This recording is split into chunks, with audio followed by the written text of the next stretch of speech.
और इस वक्त की सबसे बड़ी खबर आपको बता दें, आप ये जानते हैं कि जगदीप धनखड़ ने अपना इस्तीफा राष्ट्रपति को भेजा था, एक खत भी भेजा गया था। लेकिन इस वक्त की बड़ी जानकारी आपके सामने रखना चाहते हैं, बहुत अहम जानकारी आपके सामने यह है कि अब उनका जो इस्तीफा है वो राष्ट्रपति ने मंजूर कर लिया। यानी कि कोई मानने वाली बात ही नहीं थी कि उनको मनाया जाएगा, इस तरह की चर्चाएं जरूर थी, लेकिन ये भी जानकारी मिली थी कि वो मानने वाले नहीं है। जगदीप धनखड़ ने कल उपराष्ट्रपति पद से इस्तीफा दिया था और अब राष्ट्रपति ने जगदीप धनखड़ का इस्तीफा मंजूर कर लिया है। सवाल यह कि अब अगला उपराष्ट्रपति कौन होगा, ये बहुत बड़ी जानकारी अपने आप में हम दे रहे हैं, क्योंकि सभी इंतजार कर रहे थे कि अब इसके बाद क्या होगा। क्या जगदीप धनखड़ से बातचीत की जाएगी? स्वास्थ्य कारणों का हवाला तो जरूर दिया गया उनकी तरफ से, लेकिन सवाल यह है कि क्या वाकई में उनके स्वास्थ्य संबंधी कोई दिक्कतें थी? क्योंकि जयराम रमेश ने सवाल उठाए कि अगर इस्तीफा देना होता और स्वास्थ्य कारणों से देना होता तो सदन चलने से पहले भी दे सकते थे। इस तरह के प्रश्न सीधे सीधे विपक्ष उठा रहा। हालांकि सत्ता पक्ष की तरफ से कहा गया है कि सब कुछ स्पष्ट है, चिट्ठी में जो लिखा गया है इसके अलावा कोई सवाल होने नहीं चाहिए। हमारे साथ हमारे सहयोगी जुड़ चुके राजा पटेल, उनसे बातचीत करते। राजा, राष्ट्रपति ने आखिरकार जगदीप धनखड़ का इस्तीफा मंजूर कर लिया है, अब वो उपराष्ट्रपति नहीं कहलाएंगे।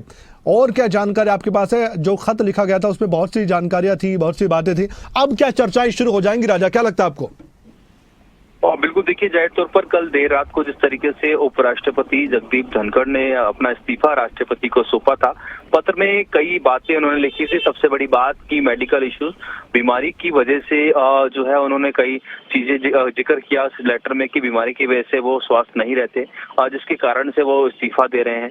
अब ऐसे में क्योंकि इस्तीफा मंजूर हो गया है और जाहिर तौर पर विपक्ष भी इस पूरे मामले को लेकर लगातार बयानबाजी कर रहा है। एक्स पर जयराम रमेश की हम बात कर लें या फिर कांग्रेस के और भी वरिष्ठ नेताओं ने कहीं ना कहीं सवालिया निशान इस इस्तीफे पर उठाए हैं कि आखिरकार सदन के समय पर, जब सेशन चल रहा है, लोकसभा की बात कर ले, राज्यसभा की बात कर रहे, उस वक्त उपराष्ट्रपति का जो इस्तीफा है ये हजम नहीं हो रहा है। हालांकि इसके पीछे तमाम जो सत्ता पक्ष के नेता हैं, सुभाष बराला से हमारी अब से कुछ देर पहले बात, उन्होंने कहा कि साफ तौर पर स्वास्थ्य का एक बड़ा जो कारण है वो रहा है, जगदीप धनखड़ स्वस्थ नहीं रहते। पर अब आगे क्या कुछ रहेगा, क्योंकि इस्तीफा मंजूर हो गया है, उपराष्ट्रपति के चुनाव की अब क्या कुछ प्रक्रिया रहेगी और कौन अगला उपराष्ट्रपति होगा, ये देखने वाली बात होगी। जी, शुक्रिया राजा, आपने जानकारी दी इस खबर पर। तो एक बार फिर से इस वक्त की बड़ी खबर हम आपको बता रहे हैं कि राष्ट्रपति ने जगदीप धनखड़ का इस्तीफा मंजूर कर लिया है, अब वो उपराष्ट्रपति नहीं रहे, ये हम कह सकते हैं। हमारे साथ हमारे एडिटर जुड़ चुके हैं, नासिर हुसैन कुरैशी, उनसे बात करते हैं। नासिर, जिस तरीके से चर्चाएं देश भर में अब चल रही हैं, मानसून का सत्र शुरू होता है, पहला दिन होता है और आमतौर पर उपराष्ट्रपति सदन के सभापति के तौर पर आते हैं और अपनी कार्यवाही को बखूबी निभाते हैं, लेकिन अचानक से 21 जुलाई की रात तक ये चर्चाएं शुरू हो जाती हैं कि इस्तीफा दिया तो क्यों दिया गया। अब तो मंजूर भी कर लिया गया उनका इस्तीफा, अब चर्चाएं एक कदम बढ़कर कहां तक पहुंचेंगी, अब चर्चाएं क्या शुरू होंगी, मैं आपसे जानना चाहता हूं। एक तो ये सवाल है कि अगला उपराष्ट्रपति कौन होगा, दूसरे सवाल क्या है?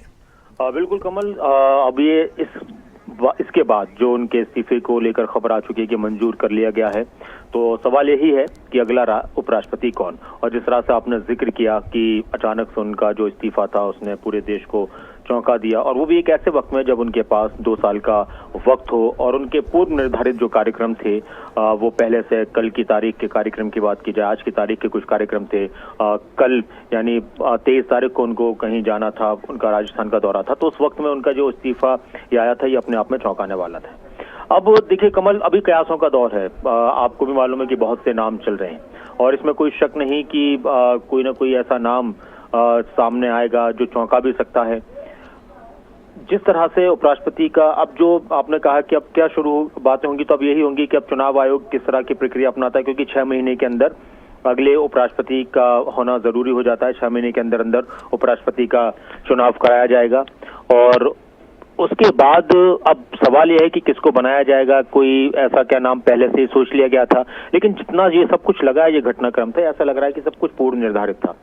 कमल, पुनर्विचार, उनका मैसेज आया अभी कि मैं पुनर्विचार नहीं करूंगा, और मुझे जो उसमें सबसे बड़ी बात ये लग रही है कि जो एक और बात आई है, अभी देखिए पता नहीं कि विदाई भाषण भी नहीं देंगे वो, तो ये फिर इन सारी चीजों से देखकर लग रहा है कि ये अचानक से स्वास्थ्य कारणों से लिया गया कोई फैसला ही, सिर्फ स्वास्थ्य कारण ही इसके पीछे वजह नहीं है, वजह कुछ और है। 6 महीने के अंदर चुनाव करवाना है चुनाव आयोग को।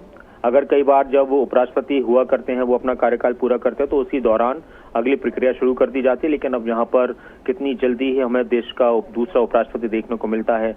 मैं नाम इसलिए नहीं लेना चाहूंगा कि पता नहीं कौन होते, कि वो सोशल मीडिया पे बहुत सारे नाम चल रहे हैं, तो उसमें अभी कहना कुछ भी बेहतर नहीं होगा कि क्या किसी सांसद को ही उपराष्ट्रपति के रूप में जिम्मेदारी दी जाएगी या किसी दूसरे राज्य के, जैसे उपराष्ट्रपति जगदीप धनखड़ को बनाया गया था तो उस वक्त ये उपराज्यपाल थे पश्चिम बंगाल के, तो क्या उनको किसी ऐसे ही राज्यपाल को जिम्मेदारी दी जाएगी, तो आने वाले वक्त में देखा जाएगा।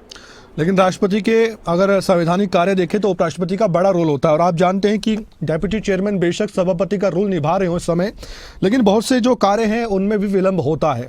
उपराष्ट्रपति पद पर आसीन शख्स ही, व्यक्ति ही वो काम करता है, तो ऐसे में जल्द से जल्द ये चुनाव करवाना होगा ना सर? बिल्कुल करवाना होगा, क्योंकि देखिए सभा की जो सदन की कार्यवाही राज्यसभा की वो तो चलिए अभी चल जाएगी, लेकिन बहुत से ऐसे, क्योंकि सभापति होते हैं तो उनके साइन होने होते हैं, बहुत से बिल होते हैं।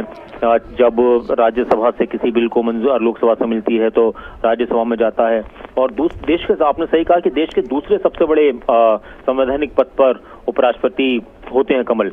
तो इस ऐसे में जो भारतीय संविधान का अनुच्छेद है 66 उसके मुताबिक उपराष्ट्रपति का चुनाव कराया जाता है, और संसद के दोनों सदनों के जो सदस्य हैं, दोनों सदनों के जो सांसद हैं, उनका एक निर्वाचक मंडल के जो सदस्य होते हैं वो अपने द्वारा एक अनुपात निकाला जाता है प्रतिनिधित्व का, तो उसके हिसाब से इनका चयन किया जाता है। यानी दोनों सांसद और राज्यसभा के 245 सांसदों के अलावा जो 12 मनोनीत सांसद होते हैं जो राष्ट्रपति की तरफ से किए जाते हैं, वो भी उपराष्ट्रपति के लिए वोट करते हैं। तो ये सारा जो प्रक्रिया है, आपको मालूम है जिस तरह से राष्ट्रपति का चुनाव होता है कि 788 हमारे यहाँ पर सांसद वोट डालते हैं, और सांसद के एक वोट का मूल्य होता है, उसका एक मूल्य होता है, तो उस हिसाब से फिर इनका चयन किया जाता है। लेकिन सबसे बड़ी बात कमल ये है कि ये मुद्दा गरमाने बहुत वाला है, क्योंकि देश की राजनीति में एकदम से इस तरह का चौंकाने वाला जो फैसला हुआ है, ये अपने आप में बहुत चर्चा का विषय बन चुका है। विपक्ष इस मुद्दे को, सरकार को घेरने में कोई कमी नहीं छोड़ेगी। सर, मैं आपसे जानना चाहता हूं, प्रधानमंत्री के सोशल मीडिया पोस्ट को आप किस तरह से देख रहे हैं? खासकर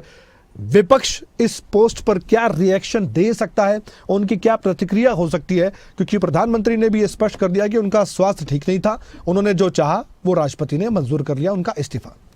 कमल, जिस तरह से जगदीप धनखड़ ने हवाला दिया था, जिक्र किया था अपने स्वास्थ्य कारणों का, तो जाहिर सी बात है कि सत्ता पक्ष के जितने भी लोग होंगे वो उसी को एक कारण बताएंगे। विपक्ष लगातार कुछ न कुछ चर्चा कर रहा है कि कारण ये नहीं है, कुछ और है। देश के प्रधानमंत्री, क्योंकि अब इस्तीफा मंजूर हो चुका है, तो उन्होंने इसके बाद ये ट्वीट किया है कि मैं जगदीप धनखड़ जी को उपराष्ट्रपति सहित कई भूमिकाओं में देश की उनको सेवा करने का अवसर मिला, और मैं उनके स्वास्थ्य की उत्तम कामना करता हूँ। सिंपल सा उन्होंने एक 3 लाइन का एक ये ट्वीट किया है, एक पोस्ट किया है। तो जाहिर सी बात है कि दूसरे पद पर होते हैं, संवैधानिक पद पर, देश के सबसे बड़े दूसरे पद पर वो होते हैं, तो प्रधानमंत्री उनको इस तरह से शुभकामनाएं देंगे और उनके जो भी कार्यकाल, लेकिन हो सकता है कि कुछ और भी कहा जा सकता था। विपक्ष के नेताओं की तरफ से ये भी कहा गया कि प्रधानमंत्री को उनसे बात करनी चाहिए, उनको समझाना चाहिए, अगर कोई बात है उनसे पूछना चाहिए। तो शायद ऐसा हुआ है, नहीं हुआ, ये तो बात की बात है। लेकिन हाँ, विपक्ष इससे संतुष्ट नहीं होगा। विपक्ष तो सुबह से ही कह रहा है, कल से ही बातें शुरू हो गई थी कमल की, ये कोई सिर्फ स्वास्थ्य कारणों की बात नहीं है, क्योंकि हम जिस तरह से चर्चा कर रहे थे कि आज भी उनके कुछ कार्यक्रम थे, कल भी कुछ कार्यक्रम हैं जो पूर्व निर्धारित हैं, तो अगर ये सिर्फ ऐसा होता तो फिर अचानक से ये सब कुछ हुआ है, कुछ इसके पीछे की वजह कुछ और है। और विपक्ष के कुछ सांसद ये कह रहे हैं कि या तो उन पर कोई दबाव था या उनकी किसी बात से आहत हुए, इसलिए उन्होंने ये सब कुछ किया है। शुक्रिया जानकारी देने के लिए। हम अपडेट लगातार दर्शकों तक पहुंचाते रहेंगे, लगातार जानकारी हमने आपको